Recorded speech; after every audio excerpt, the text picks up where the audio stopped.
মাঝে মধ্যে যদি কোথাও ঘুরে আসা যায় তাহলে কারই বা না ভালো লাগে বলুন। তো চলুন ব্লগটা শুরু করি। আমি লিজা, আমার নতুন একটি ব্লগে আপনাদের অনেক স্বাগত জানাই। তো সকাল সকাল আমরা বেরিয়ে পড়েছিলাম বালাসরের উদ্দেশ্যে। শালিমার থেকে ধৌলি এক্সপ্রেসের টিকিট কেটেছিলাম। আমাদের টিকিট পড়েছিল D7-এ।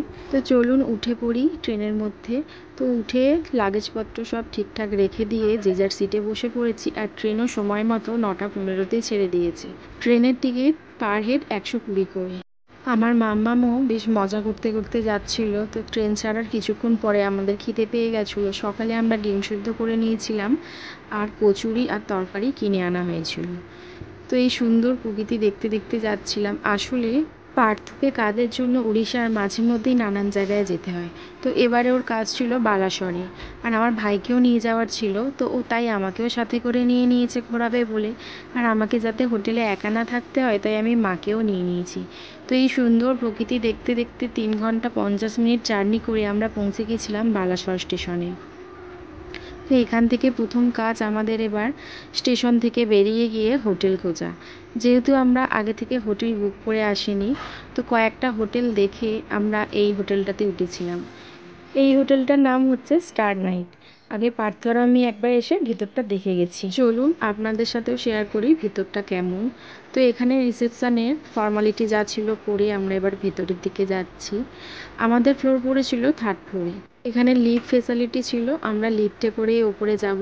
আর এখানে নিচে ছিল রেস্টুরেন্ট। আরও এই হোটেলটা নিয়েছি এই লিফটটার জন্য, আর যেহেতু নিচে খাওয়ার ব্যবস্থা আছে সে কারণেই। আমরা নিয়েছিলাম নন এসি রুম, কারণ এখানে এই মার্চে ওয়েদারটা এমনি ঠান্ডা ঠান্ডা হয়ে আছে। রুমের মধ্যে ডবল বেড, একটা টেবিল ছিল, দুধাকের একটা চেয়ার, আয়না, আর ছিল অ্যাটাচ বাথরুম। আর এখান থেকে জানলার ভিউটা বেশ সুন্দরই লাগছিল দেখতে। রুম ভাড়া পার ডে 800 করে। তবে ওনারা বলছেন যখন সিজন চলে তখন এই রুমগুলোই ওনারা 1100-1200 করে ভাড়া দেন। আমরা 2টো রুম নিয়েছিলাম, কারণ একটা আমরা 3 জন থাকবো আর একটা মা ভাই থাকবে।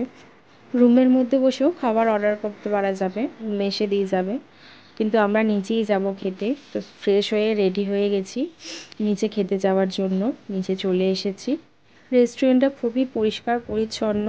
আর হ্যাঁ, এখানে অ্যাকোয়াগার্ড ফেসিলিটিও আছে, নিচে থেকে জল ভরে রুমের মধ্যে নিয়ে যাওয়া যাবে। তো আমরা 3 জনে ফিশ থালি নিয়ে নিয়েছিলাম আর মা নিয়েছিল ভেজ থালি। ফিশ থালি পড়েছিল 100 করে আর ভেজ থালি 60 টাকা।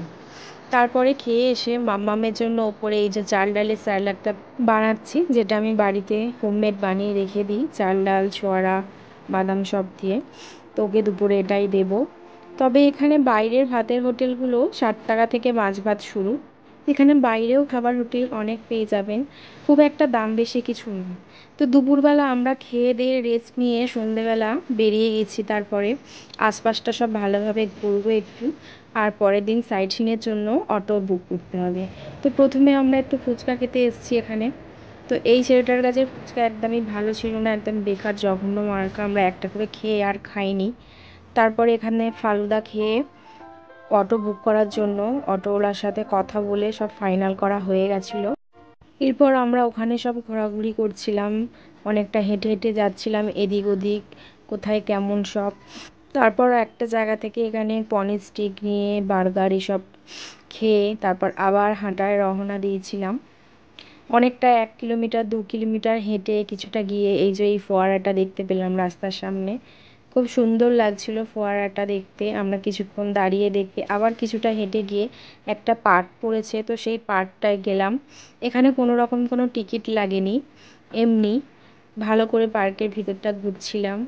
খুব সুন্দর ছিল পার্কের ভিতরটা, পুরো সবুজে সবুজ। তারপরে অনেক রকম এসব জন্তু জানোয়ারের সব এরকম স্ট্যাচু করা ছিল, আর দোলনা ছিল। আর আমার মাম্মাম তো ভীষণ এখানে এসে খুশি হয়েছিল, এই হাতি বাঘ এসব দেখেও খুব খেলা করছিল, ছুটিছুটি করছিল। তবে বেশিক্ষণ থাকতে পারিনি, 8টা বেজে গেছিলো, 8টাতে বন্ধ। কারণ পার্থ আর ভাইকে রাতে এসে বেরিয়ে যেতে হবে।